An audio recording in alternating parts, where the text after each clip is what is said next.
Chemistry की class को शुरू करते हैं और देखते हैं आज क्लास नंबर 3 पर हैं और इसमें हम लोग एनसीईआरटी सार संग्रह को कोशिश करेंगे कि ख़त्म कर दें। तो चलिए आगे बढ़ते हैं। जल का भाप में बदलना किस प्रकार का परिवर्तन है। हम लोग अभी देख रहे हैं चैप्टर, इसका नाम है रासायनिक अभिक्रिया एवं गैसीय नियम, chemical reactions and gaseous laws. जल का भाप में बदलना किस प्रकार का परिवर्तन है। ये भौतिक परिवर्तन है क्योंकि हम लोग फिर भाप को पानी में वापस से बदल सकते हैं। ठोस से वाष्प बनने की प्रक्रिया को क्या कहते हैं, तो ये कहते हैं सब्लिमेशन यानी उदरोपातन।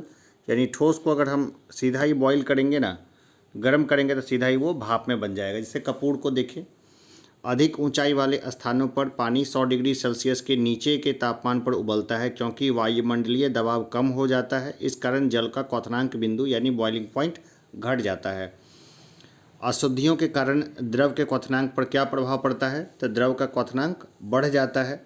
इसलिए अंडे को उबालने के लिए हम लोग नमक मिला देते हैं ताकि ज़्यादा बॉइलिंग पॉइंट पे पानी गर्म होगा, अंडा अच्छे से उबल जाएगा। कोहरे में कौन सा कोलाइडी तंत्र प्रयुक्त होता है, तो ये होता है गैस में द्रव का।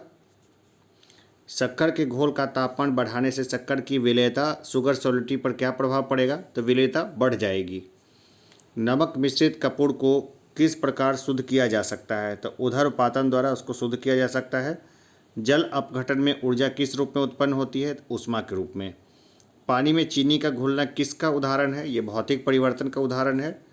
किसी मिश्रण से ठोस विलय को पृथक करने की विधि क्रिस्टलीकरण कहलाती है। पायस किस प्रकार कोलाइडी द्रव है, तो द्रव में द्रव है पायस। आयोडीन और पोटेशियम क्लोराइड के मिश्रण को किस प्रकार पृथक किया जा सकता है, तो उदरोपातन द्वारा। बायल का नियम किस स्थिति में लागू होता है, ये नियत ताप यानी कांस्टेंट टेम्परेचर पर लागू होगा बायल का नियम। समान ताप व दाब पर गैस के समान आयतन में अणुओं की संख्या समान होती है और यह नियम किस वैज्ञानिक ने प्रतिपादित किया, ये एवोगैड्रो ने किया था इसका प्रतिपादन। क्रोमेटोग्राफी तकनीक का प्रयोग एक मिश्रण में से पदार्थों को पृथक करने के लिए किया जाता है। आदर्श गैसों की ऊर्जा उनकी किस स्थिति पर आधारित होती है, तो ताप पर आधारित होती है। वो गैसें आदर्श व्यवहार से विचलित होकर क्यों प्रदर्शित करती है, तो उनके अणुओं के मध्य आकर्षण बल लगने के कारण। दहन किस प्रकार की अभिक्रिया है, तो ऑक्सीकरण अभिक्रिया है दहन। किस ताप पर गैस प्रसारित करने पर गैस पर उसका क्या प्रभाव पड़ता है, तो उसका दाब घटता है। परम ताप किस नियम का परिणाम है, चार्ल्स के नियम का परिणाम है परम ताप। गैसीय समीकरण PV = nRT में R क्या प्रदर्शित करता है, 1 मोल गैस प्रदर्शित करता है। आदर्श गैस की ऊर्जा निर्भर करती है, तो गैसों के मोलों की संख्या पर।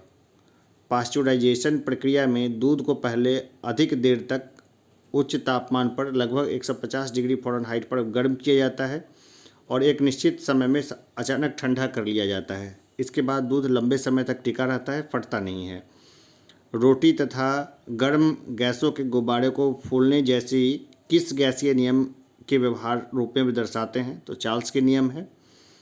तापमान को कितना कम कर देने से सभी गैसें शून्य आयतन घेरेंगी, तो परम ताप यानी -273 डिग्री सेल्सियस कर देने पर। स्थिर ताप पर किसी गैस का दाब 3 गुना कर देने पर उसका आयतन हो जाएगा, तिहाई हो जाएगा। एक गैस का वाष्प घनत्व 14 है, उसका अनुभार कितना होगा, ये 28 होगा। बादल यानी स्काई किसका कोलाइडी परिक्षेपण है, वायु के परिक्षेपण माध्यम में जल बिंदु का। पानी में उपस्थित कोलाइडी कण किस प्रक्रिया द्वारा हटाए जा सकते हैं, अस्कंदन के द्वारा हटाए जा सकते हैं। सामान्य ताप और दाब यानी NTP से क्या आशय है, तो 0 डिग्री सेल्सियस या 273 के ताप को सामान्य ताप और 760 मिमी दाब को सामान्य दाब कहा जाता है। किसी गैस की विसरण गति, डिफ्यूजन स्पीड तथा उसके अनुभार में क्या संबंध होता है, तो गैस की विसरण गति उसके अनुभार के वर्गमूल के व्युत्क्रमानुपाती होती है। अब देखते हैं तत्वों का आवर्ती वर्गीकरण यानी पीरियोडिक क्लासिफिकेशन ऑफ एलिमेंट्स। ठीक है, इसमें तो क्या बताना, एक पीरियोडिक टेबल है, उसको आप ज़रूर पास में रख लीजिएगा। इसको पढ़ते समय पीरियोडिक टेबल को मैं दिखाऊंगा नहीं, दिखाऊंगा भी तो पूरा दिखाने का उसमें कोई मतलब नहीं उसका बनता है। तो देखिए उत्कृष्ट उत्कृष्ट गैसों को आवर्त सारणी के किस वर्ग में रखा जाता है? तो वर्ग 18 में है उत्कृष्ट गैसें। हैलोजन परिवार की इलेक्ट्रॉन बंधुता घटने का क्रम क्या है? तो देखिए पहले F है, फिर Cl है, फिर Br है, फिर I है। पृथ्वी पर सबसे कम पाई जाने वाली धातु कौन सी है? तो वो है एस्टेटीन। आवर्त सारणी के किस वर्ग में सर्वाधिक गैसीय तत्व हैं? तो शून्य वर्ग में। सभी गैसें अक्रिय गैसें व एक परमाणविक तत्व हैं। जब किसी परमाणु के बाह्यतम कोश में एक इलेक्ट्रॉन जोड़ा जाता है तो ऊर्जा मुक्त ऊर्जा इलेक्ट्रॉन बंधुता कहलाती है। सर्वाधिक घनत्व वाला तत्व कौन सा है? तो वही है ऑस्मियम। आवर्त सारणी में हाइड्रोजन का कोई निश्चित स्थान न होने का क्या कारण है? तो हाइड्रोजन का क्षार धातुओं व हैलोजनों दोनों में से समानता रखता है। तत्वों का कौन सा समूह रेडियो सक्रिय समूह कहलाता है? तो यह है एल्किनाइड समूह। अधिकतम कृत्रिम तत्व किस समूह में रखे जाते हैं? एक्टिनाइड समूह में। आवर्त सारणी में तत्वों के गुण को देखते हैं। गुण वर्ग में ऊपर से नीचे आने पर, आवर्त में बाएं से दाएं जाने पर। परमाणु का आकार जो है वर्ग में ऊपर से नीचे आने पर बढ़ता है और आवर्त में बाएं से दाएं जाने पर घटता है। विद्युत धनात्मकता वर्ग में ऊपर से नीचे आने पर बढ़ती है और बाएं से दाएं जाने पर घटती है। आयनन ऊर्जा जो है वर्ग के में ऊपर से नीचे आने पर घटती है और आवर्त में बाएं से दाएं जाने पर बढ़ती है। विद्युत ऋणात्मकता की बात करें तो ये वर्ग में ऊपर से नीचे आने पर घटती है और आवर्त में बाएं से दाएं जाने पर बढ़ती है। इलेक्ट्रॉन बंधुता जो है ऊपर से नीचे आने पर घटती है और बाएं से दाएं जाने पर बढ़ती है। ठीक है, इसको ऐसे ही देख लीजिएगा हल्के से, ज़्यादा डीप में जाने की ज़रूरत नहीं है क्योंकि जो एग्ज़ाम आप दे रहे हैं कॉम्पिटिटिव की वो आपका स्कूल कॉलेज का एग्ज़ाम नहीं है। किस ब्लॉक में धातु अधातु व उपधातु सभी प्रकार के तत्व पाए जाते हैं? तो ये पाए जाते हैं पी ब्लॉक में। आंतरिक संक्रमण तत्व क्या है? तो लैंथेनाइट व एक्नीटाइट श्रेणी के तत्व। आधुनिक आवर्त सारणी में तत्वों को किस प्रकार व्यवस्थित किया गया है? तो बढ़ते हुए परमाणु क्रमांक में। आवर्त सारणी के ऊर्ध्वाधर स्तंभों को कहते हैं? तो वर्ग कहते हैं। किसी उदासीन परमाणु से एक इलेक्ट्रॉन निकालने के लिए आवश्यक ऊर्जा की मात्रा को आयनन विभव कहते हैं। चलिए तत्वों से संबंधित प्रमुख तत्व देखते हैं। तत्वों से संबंधित प्रमुख तथ्य फैक्ट्स है। कुल ज्ञात तत्व है 118। घोट लीजिए इन चीज़ों को। कुल ज्ञात तत्व कितने हैं? तो 118। प्रकृति में प्राप्त तत्व हैं 94। कृत्रिम विधि से निर्मित तत्व हैं 24। धातु तत्वों की संख्या है 91। अधातु तत्वों की संख्या है 20। उपधातु तत्वों की संख्या है 7। भूपर्पटी में सबसे अधिक मात्रा में पाए जाने वाला तत्व है ऑक्सीजन। भूपर्पटी में सबसे अधिक मात्रा में पाए जाने वाले धातु तत्व है एल्यूमिनियम। सबसे हल्का तत्व है हाइड्रोजन। सबसे भारी तत्व है ऑस्मियम। सबसे हल्की धातु तत्व है लिथियम। द्रव धातु तत्व है पारा। द्रव अधातु तत्व है ब्रोमीन। विद्युत की सबसे अच्छी सुचालक धातु तत्व है चांदी। विद्युत की सुचालक अधातु तत्व है ग्रेफाइट। सबसे अधिक अधात वर्धनीय तत्व है सोना। सबसे अधिक क्रियाशील अधातु तत्व है फ्लोरीन। सबसे अधिक क्रियाशील धातु तत्व है सीजियम। सर्वाधिक आयनन विभव वाला तत्व है हीलियम। न्यूनतम आयनन विभव वाला तत्व है सीजियम। सर्वाधिक इलेक्ट्रॉनिक प्राप्त वाला तत्व है क्लोरीन। सर्वाधिक विद्युत ऋणात्मक तत्व है फ्लोरीन। सबसे प्रबल ऑक्सीकारक तत्व है फ्लोरीन। मानव शरीर में सर्वाधिक मात्रा में पाए जाने वाला तत्व है ऑक्सीजन। मिट्टी के तेल में रखे जाने वाला तत्व है सोडियम। हड्डियों एवं दांत का निर्माण करने वाला तत्व है कैल्शियम। मेंडलीफ के अनुसार तत्वों के गुण आवर्ती फलन होते हैं परमाणु भार के। तत्वों के वर्गीकरण से संबंधित त्रिक के नियम का प्रतिपादन किसने किया था? ये किया था डोबे राइनर ने। चलिए तो आप लोग जो है ना एक बार जो है आधुनिक आवर्त सारणी को जरूर देख लीजिएगा। एक बार देखने में कोई बुराई नहीं है। अगर नहीं देखने की इच्छा है बिल्कुल साफ ही तो एकदम बिल्कुल छोड़ दीजिएगा। अब हम लोग विविध के क्वेश्चंस को देखते हैं। रेडियो सक्रियता की माप किसके द्वारा की जाती है? ये की जाती है गेगर काउंटर के द्वारा। सबसे अधिक दहनशील गैस कौन सी है? तो यह है हाइड्रोजन। भविष्य का ईंधन भी यही है। द्रवित पेट्रोलियम गैस एलपीजी में मुख्यतः कौन सी गैसें उपस्थित होती है? तो ब्यूटेन और प्रोपेन होती है। किस वैज्ञानिक रबड़ के वल्कनीकरण की प्रक्रिया का ने आविष्कार किया? किस वैज्ञानिक ने रबर के वल्कनीकरण का आविष्कार किया? तो ये थे चार्ल्स गुडियर। नाभिकीय ईंधन, जो नाभिकीय ईंधन किसे कहते हैं? तो थोरियम को कहते हैं। नाभिकीय ईंधन थोरियम है। देखिए जो प्रश्न आया होगा उसी को शॉर्ट किया गया है, तो नाभिकीय ईंधन थोरियम है। निर्जल क्रिस्टल का रासायनिक सूत्र क्या है? तो NH4 देख लीजिएगा इसको, NH4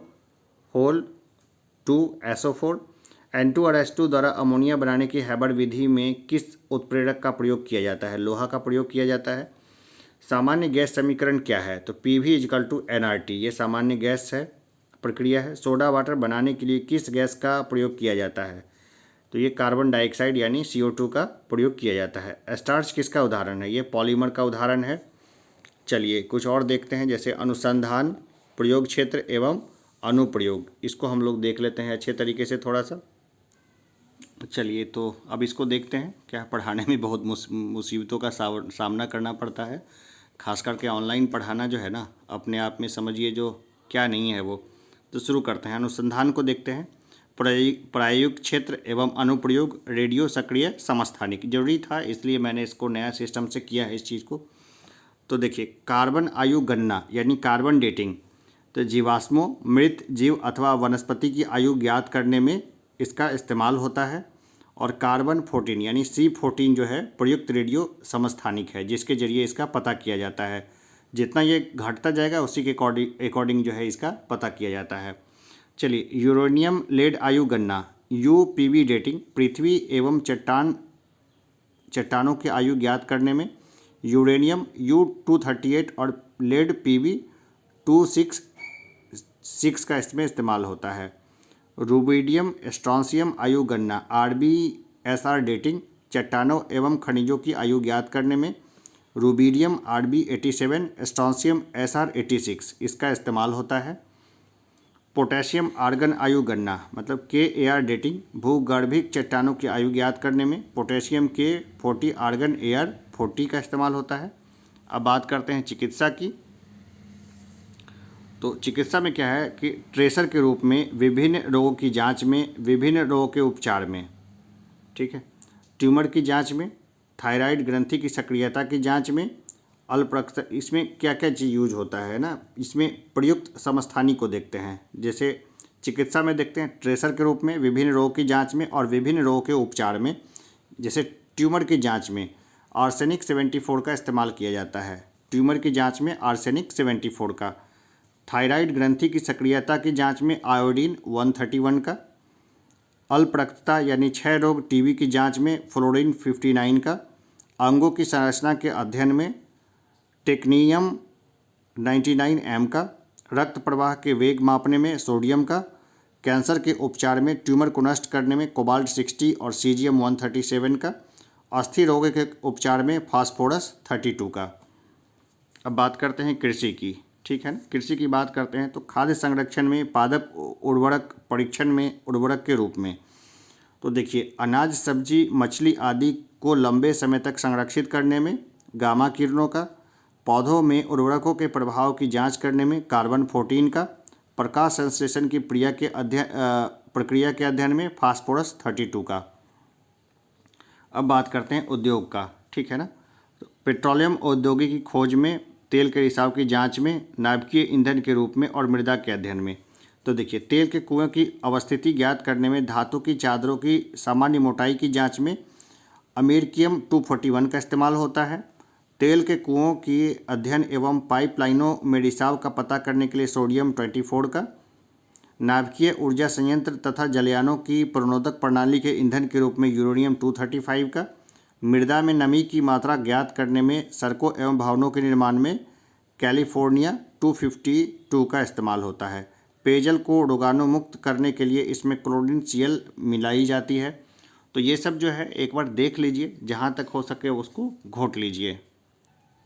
जंग लगने पर लोहे के भार पर क्या प्रभाव पड़ता है? तो लोहे का भार बढ़ता है, सिंपल है, ये क्वेश्चन आया हुआ है कई बार। मूत्रालयों यानी यूरिनल से आने वाली गंध का मुख्य कारण क्या है? तो मूत्र में अमोनिया की उपस्थिति। मूत्र में अमोनिया की उपस्थिति के कारण जो है मूत्रालयों से गंध आती है। कार्बन नैनो ट्यूब्स का आविष्कार किसने किया था? ये किया था आईजी मान ने। कार्बन नैनो ट्यूब्स का आविष्कार किया था आईजी मान ने। एल्युमिनियम फास्फाइड का प्रयोग कीटनाशक यानी पेस्टिसाइड के रूप में किया जाता है।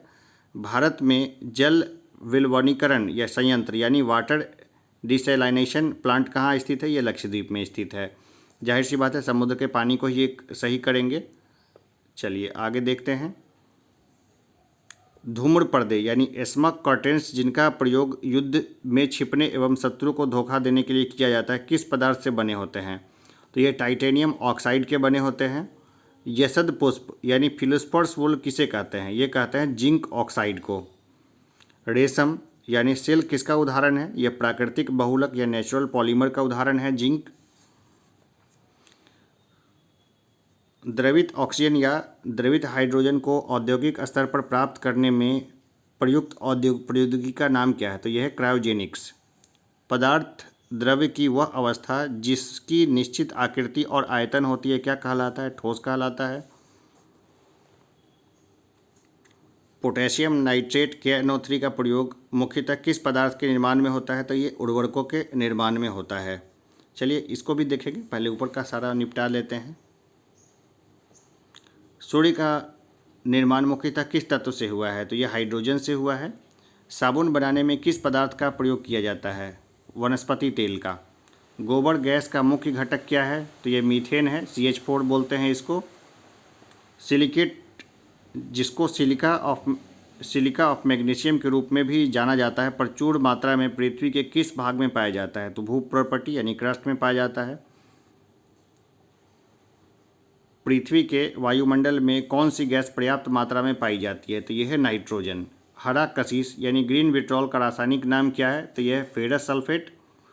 वह गुण जिसके कारण एक ही तत्व कई रूपों में पाया जाता है, यह है अपरूपता यानी एलोट्रॉपी कहलाता है। चार्ल्स का नियम पदार्थ के किन गुणों के मध्य संबंधों को व्यक्त करता है? यह आयतन तथा दाब के। CNG का पूर्ण रूप क्या है? तो यह है कंप्रेस्ड नेचुरल गैस। परमाणु रिएक्टर का निर्माण सर्वप्रथम किसने किया था? यह किया था एनरिको फर्मी ने। रेडियो सक्रियता की खोज किसने की थी? ये की थी हेनरी बेकुरल ने। चलिए इसको देखते हैं। कुछ महत्वपूर्ण बहुलक, सम इम्पोर्टेंट पॉलीमर्स।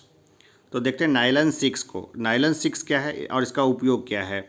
नायलन 6 है रेसे, प्लास्टिक टायर रस्सी बनाने में जो है नायलन 6 का इस्तेमाल किया जाता है। नायलन 66 का क्या उपयोग है? तो ब्रश में, संश्लेषित रेसे में, पैरासूट में, रस्सी तथा दरी बनाने में। बैकेलाइट है गियर में, सुरक्षा परत तथा विद्युत उपकरण बनाने में। मेलामाइन फॉर्मेल्डिहाइड ये प्लास्टिक के रेसिन बर्तन बनाने में इसका उपयोग है। पॉली एक्रिलोनाट्राइल ये संश्लेषित रेसे तथा संश्लेषित ऊन बनाने में। स्टाइरीन ब्यूटाडाइन रबर ये ऑटोमेटिक टायर तथा चप्पल बनाने में।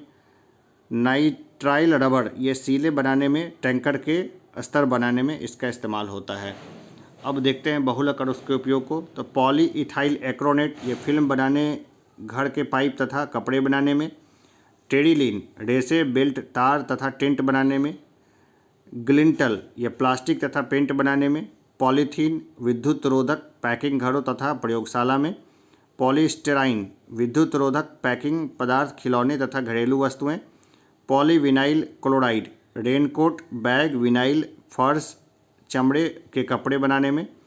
टेफ्लॉन विद्युत रोधक, खानों के बर्तनों के लेपन में। तो चलिए इन सब को देखा हमने। किस ईंधन का ऊष्मीय मान सर्वाधिक होता है? तो देखिए हाइड्रोजन का ऊष्मीय मान सर्वाधिक होता है। भविष्य का ऊर्जा यही है। सड़कों पर प्रकाश के लिए सोडियम वाष्प लैंप यानी सोडियम वेपर लैंप का प्रयोग किया जाता है, क्योंकि इनका प्रकाश एकवर्णी यानी पीली रोशनी होता है, पानी की बूंदों से गुजरने पर विभक्त नहीं होता है। फोटोग्राफी में किस रासायनिक यौगिक का प्रयोग किया जाता है? तो सिल्वर ब्रोमाइड का, AgBr बोलते हैं इसको। यूरिया में नाइट्रोजन लगभग कितना प्रतिशत होता है? 47% होता है। तंबाकू में कौन सा विषाक्त पदार्थ पाया जाता है? तो यह है निकोटीन। PEM किसका संक्षिप्त रूप है? तो प्रोटीन एनर्जी मॉल न्यूट्रिशन का ये संक्षिप्त रूप है। जल का क्वथनांक अधिक क्यों होता है? तो इसके अणु हाइड्रोजन बंध से बंधे होते हैं। मच्छररोधी क्लाइवल में पाइरेथ्रम, पाइरेथ्रिन, एलेथ्रिन आदि रसायन प्रयोग किए जाते हैं। एक बीजीय पौधों से प्राप्त होता है ये सब।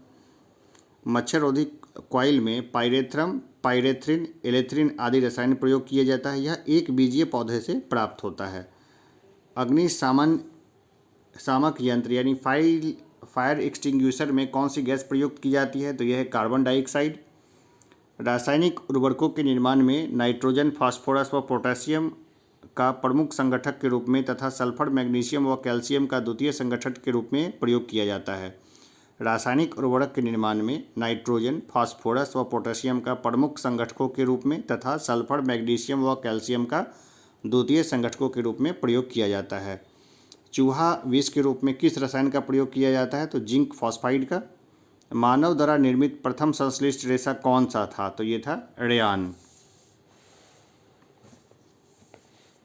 आगे देखते हैं हम लोग। सीमेंट मुख्यतः किसका मिश्रण है? तो कैल्शियम के सिलिकेटों और एल्यूमिनेटों का।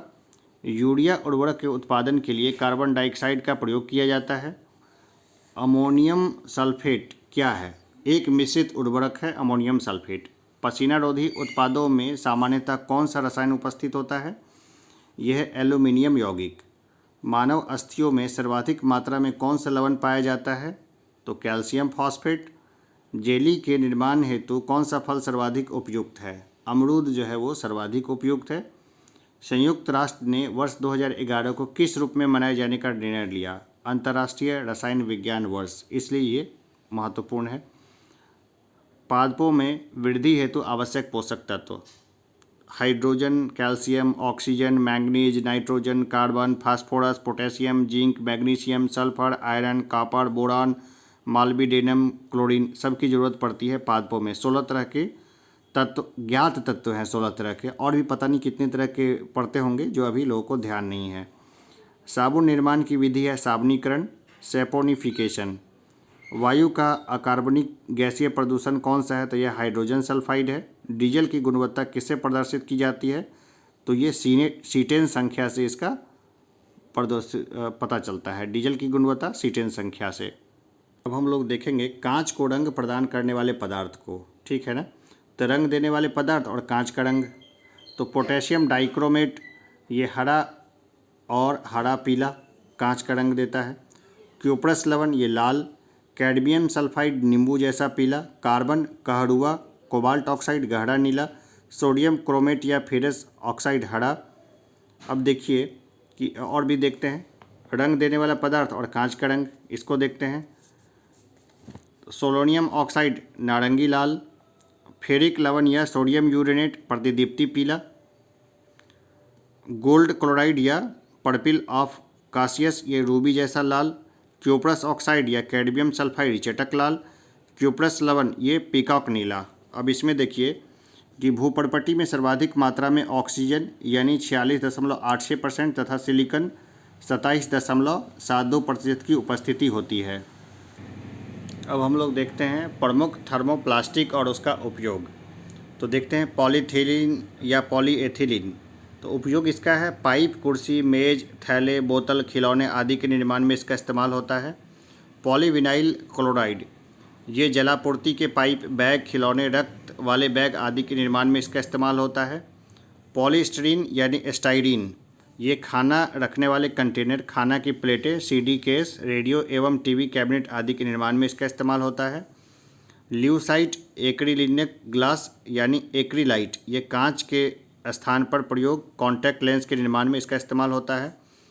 बात करते हैं टेफ्लॉन की। तो टेफ्लॉन जो है वो नॉन स्टिक बर्तनों, गैस्केट आदि के निर्माण में इसका इस्तेमाल होता है। अब देखते हैं द्रवीकृत पेट्रोलियम गैस यानी कि एलपीजी का प्रयोग किस रूप में किया जाता है? तो खाना बनाने में, वाहन के ईंधन के रूप में भी इसका इस्तेमाल किया जाता है। पोटेशियम ब्रोमाइड केबियर पदार्थ का शांतिकारक औषधि के रूप में प्रयोग किया जाता है। घरेलू गैस के सिलेंडर में गैस के रिसाव का पता लगाने के लिए गैस में कौन सा पदार्थ मिलाया जाता है? तो ये एथिल मरकैप्टन मिलाया जाता है। इसमें कौन से ईंधन में सबसे कम पर्यावरण प्रदूषण होता है? तो हाइड्रोजन में। किसका प्रयोग नोदक यानी प्रोपेलर या रॉकेट में ईंधन के रूप में किया जाता है? तो द्रव हाइड्रोजन प्लस द्रव ऑक्सीजन का। बायोगैस को किस अन्य नाम से भी जाना जाता है? गोबर गैस के नाम से जाना जाता है। पारा धातु सामान्य ताप पर द्रव अवस्था में होती है। किस वैज्ञानिक ने गोबर गैस प्रणाली का आविष्कार किया था? तो वो तो सीबी देसाई। जेट्रोफा नामक वनस्पति से किस ईंधन का निर्माण किया जाता है? तो बायोडीजल का। क्लोरीनन क्लोरीनन क्या है? तो संदूषित जल में क्लोराइड की थोड़ी मात्रा में मिलाना क्लोरीनन है। आवश्यक तेलों यानी एसेंशियल ऑयल्स में कौन सा पदार्थ पाया जाता है? तो ये पाया जाता है टर्पिनोइड। विमान ईंधन या एविएशन फ्यूल को जमने से रोकने के लिए उसमें एथिलीन ग्लाइकॉल पदार्थ मिलाया जाता है, अन्यथा -50 डिग्री सेल्सियस ऊपर का टेम्परेचर होता है जहां हवाई जहाज पहुंचता है। ऑक्टेन संख्या के लिए किस यौगिक का मान न्यूनतम होता है? तो एन हेप्टेन का। मिट्टी के तेल के क्वथनांक को 150 डिग्री सेल्सियस से 300 डिग्री सेल्सियस ताप परिसर तक दर्शाया जाता है। धातु की शुद्धता का निर्धारण किसकी सहायता से किया जाता है? आर्किमिडीज के सिद्धांत के द्वारा। संक्षारण किस प्रकार की अभिक्रिया है? तो ये रेडॉक्स अभिक्रिया है। वह कौन सा कार्बनिक यौगिक है जिसे तांबे के तार पर में गर्म करने पर रंग की लौ निकलती है? तो यह है क्लोरोबेंजीन। किस परमाणु के लिए प्लम पुडिंग मॉडल किसके द्वारा प्रस्तुत किया गया? तो ये किया गया अर्नेस्ट रदरफोर्ड के द्वारा। सीमेंट को शीघ्र जमने से बचाने के लिए उसमें क्या मिलाया जाता है? जिप्सम मिलाया जाता है उसमें। सबसे प्रभावी पीरकनाशी कौन सा है? तो यह है अर्गोनोफॉस्फेट। दर्द निवारक मरहम आयोडेक्स में से किस रसायन की गंध आती है? तो मिथाइल सेलिसिलेट की। साबुन का उपयोग किस प्रकार के जल में करना चाहिए? तो मृदु जल में, सॉफ्ट वाटर में। अगर साबुन को अगर हार्ड वाटर में यूज़ करेंगे तो रिजल्ट बहुत कम देगा। ओजोन परत का क्षरण क्लोरोफ्लोरोकार्बन CFC गैस का कारण होता है। सीमेंट फैक्ट्री में काम करने वाले मजदूरों में सामान्यतः कौन सी बीमारी होने का जोखिम है? तो यह है साइटोसिलिकोसिस। सांस की बीमारी होती है, बहुत गंभीर है ये। इसी तरह की बीमारी से जो है ना, अमेरिका में बहुत सारे लोग जो ट्विन टावर में काम कर रहे थे उनकी डेथ हो गई। ट्विन टावर को का मलबा हटाने वाले। किस उत्पाद को साबुन रहित साबुन कहा जाता है? तो ये कहा जाता है अपमार्जक को। रेल पटरियों को जोड़ने के लिए प्रयुक्त होने वाली अभिक्रिया में कौन सा अवकारक शामिल होता है? तो ये होता है एल्यूमिनियम। सामान्य उर्वरकों में कौन से 3 प्रमुख तत्व होते हैं? यह नाइट्रोजन, पोटेशियम व फास्फोरस। उर्वरकों के रूप में कौन से कैल्शियम लवण प्रयोग किए जाते हैं? तो यह कैल्शियम सल्फेट। श्वेत फास्फोरस अंधेरे में किस प्रकार से प्रकाशित होता है? तो मंद ऑक्सीकरण के कारण। देखिए इसमें देखेंगे हम लोग रसायन विज्ञान से संबंधित महत्वपूर्ण खोजें एवं आविष्कारक, इसको देखते हैं। तो खोज और खोजकर्ता को देखते हैं। इलेक्ट्रॉन का है जे थॉमसन। न्यूट्रॉन का है जेम्स चैडविक। पॉजिट्रॉन का है कार्ल एंडरसन। परमाणु क्रमांक का है मोजले। द्रव्यमान संरक्षण का सिद्धांत का है लेवोजियर। गुणित अनुपात का नियम डाल्टन। सापेक्षता का सिद्धांत आइंस्टीन। द्रव्यमान ऊर्जा सिद्धांत आइंस्टीन। गैसों का विसरण नियम ग्राहम।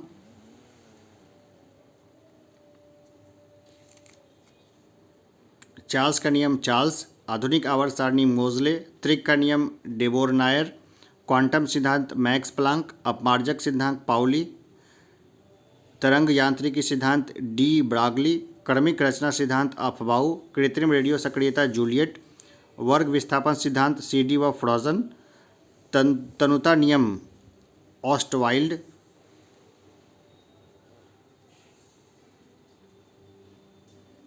विद्युत अपघटन का नियम फैराडे। सह संयोजकता लुईस। pH मापकरण सोरेनसन। आवर्ती सारणी डिमिट्री मेंडलीफ। अष्टनियक नियम न्यूलैंड्स। परमाणु सिद्धांत जॉन डाल्टन। बोर्ड सिद्धांत नील्स बोर्ड। अधिकता बहुलता सिद्धांत हुंड्स। अनिश्चितता नियम हाइजेनबर्ग। क्लोरीन नियम क्लोरिनन, यह सीले। कोयले के भंजन आसवन यानी डिस्ट्रक्टिव डिस्टिलेशन के पश्चात ठोस अवशिष्ट के रूप में प्राप्त होता है।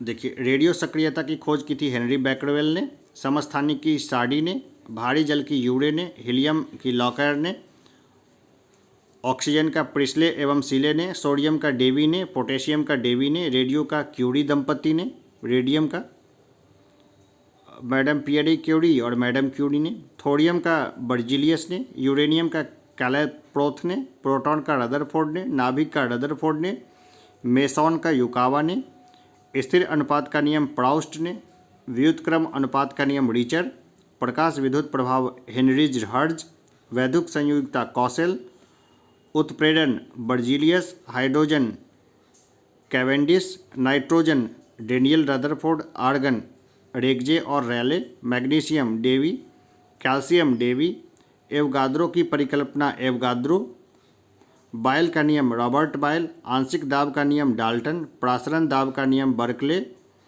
Polonium madam Curie.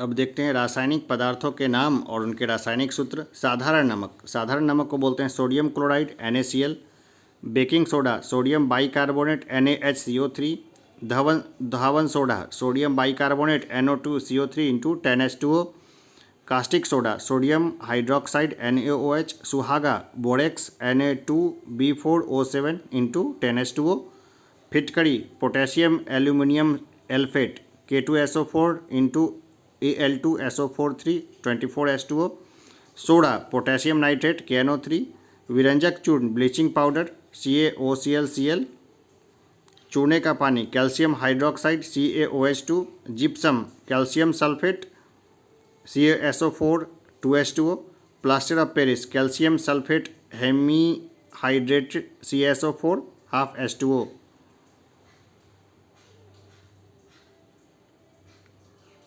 चौक कैल्शियम कार्बोनेट CaCO3, बिना बुझा हुआ चूना कैल्शियम ऑक्साइड CaO, चूना पत्थर कैल्शियम कार्बोनेट CaCO3। इन सब को बस घोटना है आपको, है ना, जितनी बार देखिए घोटिए। संगमरमर कैल्शियम कार्बोनेट CaCO3, नौसादर ammonium chloride Na4Cl, laughing gas हास्य गैस नाइट्रस ऑक्साइड N2O, लाल सिंदूर या रेड लेड पेरोक्साइड Pb3O4, नमक का अम्ल हाइड्रोक्लोरिक अम्ल HCl, अम्लराज सांद्र नाइट्रिक अम्ल प्लस सांद्र हाइड्रोक्लोरिक अम्ल HNO3 + 3HCl, जल गैस कार्बन मोनोक्साइड और हाइड्रोजन गैस का मिश्रण CO + H2।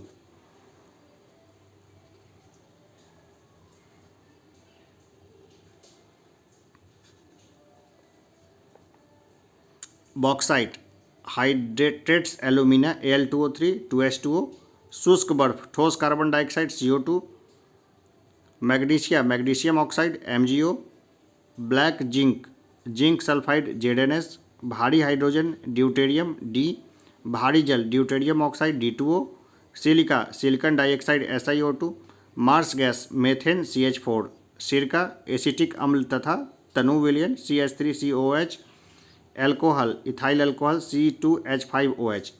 पेनिसिलिन प्रथम प्रतिजैविक औषधि है। इसका आविष्कार 1928 ईस्वी में अलेक्जेंडर फ्लेमिंग इंग्लैंड ने किया था।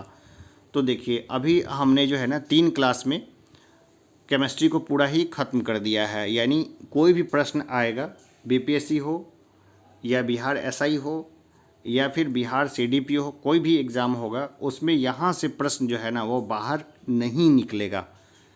यहाँ से अगर कोई प्रश्न बाहर जाता भी है तो इसी दायरे में रहेगा, और उन दायरे को मैं समय समय तक जो है ना टेस्ट सीरीज और बाकी चीज़ों से मैं पूरा करता रहता हूँ। लेकिन अगर आपके पास समय बिल्कुल भी कम है तो इतना भी करके जाइएगा तो कोई प्रश्न आपसे नहीं छूटेगा। तो चलिए, बायोलॉजी ख़त्म कर दिया था मैंने, केमिस्ट्री ख़त्म हुआ, जल्द ही मैं फिजिक्स को ख़त्म करूँगा। बिहार स्पेशल मैंने 2 बुक से करवा दिया है और मैं बहुत डिमांड है इसके, एक बुक है ना उनका ख़त्म करवाने को लेकर के, तो मैं वो बुक भी मैं जल्द ही चालू करूँगा। तो चलिए अभी के लिए इतना ही, धन्यवाद।